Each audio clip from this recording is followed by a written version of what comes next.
because you're immersing yourself in the process and you're acclimating to it. You're seeing what works and what doesn't. You're growing, as opposed to taking an extra 3 months to put into place parameters that will probably change anyway. One of my favorite mantras is simplicity is the ultimate sophistication. Powerful, but sometimes elusive. Right? But if you can keep it front and center, it adds immense value to your life. The most powerful thing you can do is have a general sense of direction and go now with what you have. Ashley and I will change our social media tactics many times in the future because we're collecting data and we're moving forward. Tyler and I will approach our venture in probably countless ways. Because we're not in love with a particular strategy, we're in love with the end goal. And perhaps you, in your world, are at a point where you're seeking to initiate something new.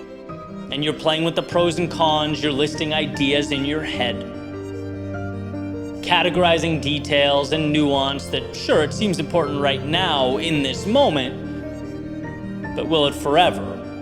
Right? My advice to you is to mitigate detail and instead place the value on finding the courage to begin now.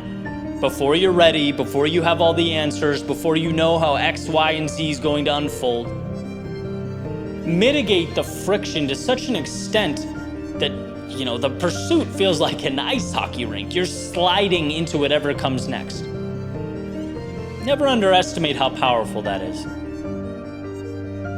And be reassured by the fact that in 3 months from now or a year from now, the journey won't look the same. You'll be better in execution and wiser in strategy because you simply created a low barrier to entry.